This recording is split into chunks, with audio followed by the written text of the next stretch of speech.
अब बोलिए।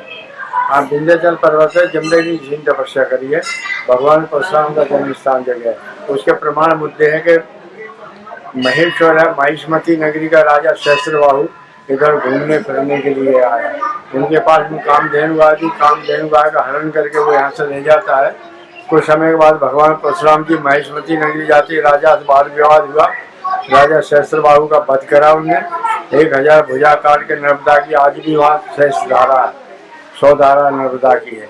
और गाय लेके वापिस भगवान परशुराम जी आते अपने पिता के पास में, उन्होंने को बताया तो उन्होंने कहा तुमने राजा को वध किया है, इससे तुमको दोष लगा, तीर्थ यात्रा जाओ।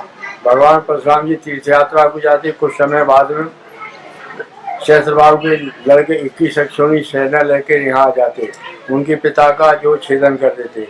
रेणुका ने परशुराम जी को याद किया, परशुराम जी भयंकर युद्ध होता है, जिसके रक्त से चरणमती महानदी श्रीमती वेदिका चंबल का उद्गम स्थान यहाँ से सहस्त्रबाहु के 21 अक्षौणी सेना का वध करने से चंबल नदी यहाँ से प्रारंभ होती है।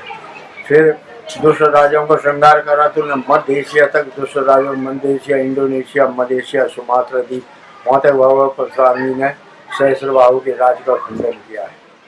इसके बाद में कुछ समय बाद में कश्यप ऋषि ने उनको समझा कि महाराज जो पृथ्वी दान में देते आप तो यहीं रहते हो, तो सारी पृथ्वी कश्यप को दान में देकर भगवान परशुराम जी यहाँ से दक्षिण में प्रस्थान करा। समुद्र को बाण मारा, जिसे समुद्र डूब जाए, जिससे किरण नगर बसाया। उन्हें कृपाचार्य, भीष्म पितामह, कर्ण, कृपाचार्य, द्रोणाचार्य सबको धनुष विद्या पढ़ा। 5800 वर्ष पहले भगवान परशुराम जी उज्जैन में कृष्ण परमात्मा को सुदर्शन चक्र दिया।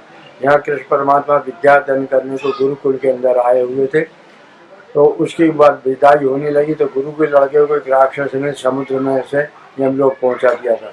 गुरु माता को प्रणाम करने को जाते हैं तो उनकी माता को उदास देखा, फिर उन्हें बताया दोनों भाई बलराम कृष्ण परमात्मा सौराष्ट्र के वहाँ समुद्र में जाकर के राक्षस को पकड़ा, जिससे वो पंचजन शंख बजाने का उससे लिया।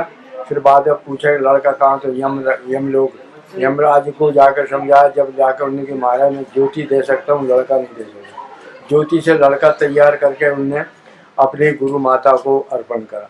फिर थोड़ी समय बाद परशुराम जी आते हैं, कृष्ण परमात्मा को सुदर्शन चक्र दिया, राम को दिया था सारंगन, आपको देता हूँ सुदर्शन चक्र। और भगवान परशुराम को करीब करीब 8 लाख वर्ष है। त्रेता के आखिरी संधि में द्वापर 8 लाख का गया।